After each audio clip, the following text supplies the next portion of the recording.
So this video will be on our shoulder flexion and shoulder extension hangs.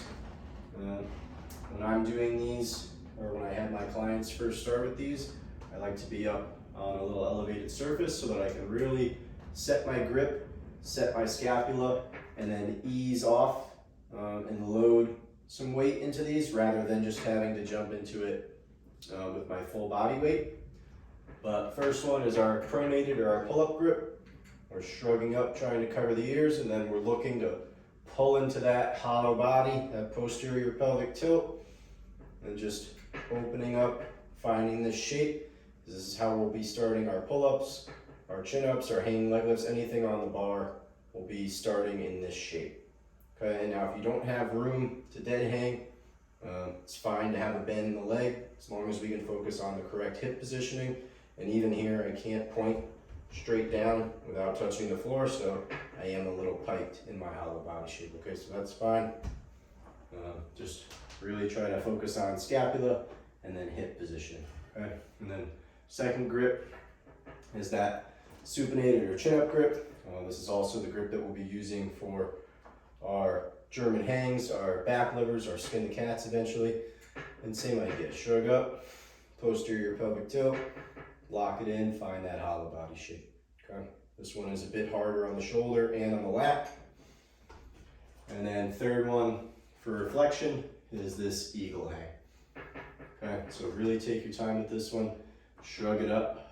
This is not only harder on the shoulders, but it is also harder on the wrists. So be mindful of that and really ease off into this one.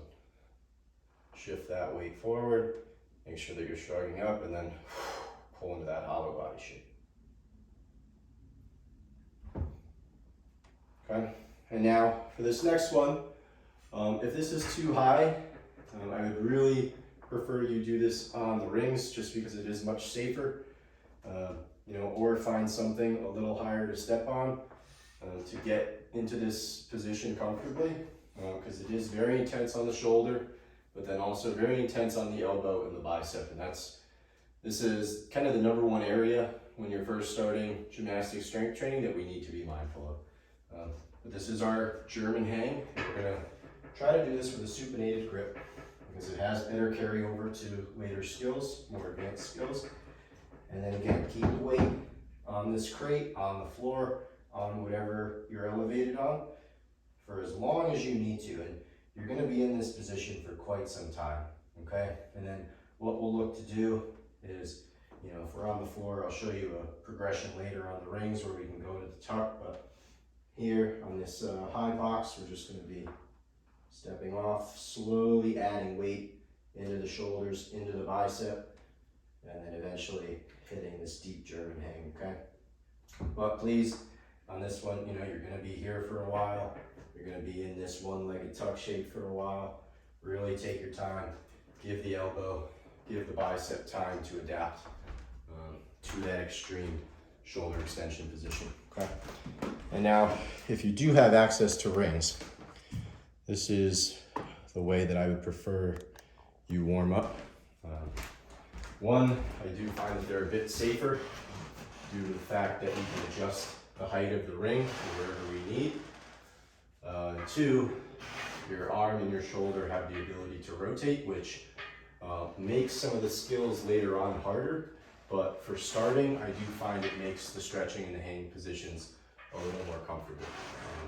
So we can do the same exact thing for our shoulder flexion, where we're overhand, and then what we can do here is you can rotate the hand to kind of hit all three of those positions. So we can go supinated, and then you can push through internal rotations, not quite eagle, and just keep in mind the shorter the strap is, the harder it is to rotate, but you can hit all three of our flexion positions in that one go. And then this is where I really think that the rings are superior to the bar in terms of hitting this German hang, because you can have these be much lower to start in order for you to get comfortable. And then you can move into this tuck position or rest the knees on something and just really stretch out, breathe in the position. And again, we can also rotate into more of a pronated grip, neutral, and then this supinated grip, which is much harder on that elbow that shoulder, okay? Same idea, hitting that shoulder extension and just finding opposite end ranges here. Still trying to find posterior pelvic tilt, nice little hollow body shape, and straighten it out eventually, really lock in that hollow body. Okay, but this is really opening up one shoulder flexion overhead and then that shoulder extension behind the body with some load on it. And then two other positions that we can hit. These aren't mandatory, but it is nice to open you up into an arch. And if you do ever have the opportunity to work on some swing or some dynamic skills, the more comfortable we get in these shapes, the better. So you can be here in your arch. And again, same thing can be done on the bar, but looking to shrug up, you can rotate internal, rotate external, and then just feel for that same arch or Superman shape that we hit on the floor. Great way to open up the abs, hip flexor, thoracic spine there, and then same thing. So now instead of doing our hands here, you can push out into more of an extreme hollow body shape, and this would be one end of your swing. The arch would be the opposite end of your swing, okay? So nice and long, nice and tucked. But four main ones are gonna be pronated, supinated, and then eagle, hang, and flexion, and then that German hang and extension. And then after that, should be good to roll, into our handstand, hand balance work, and then into our strength training.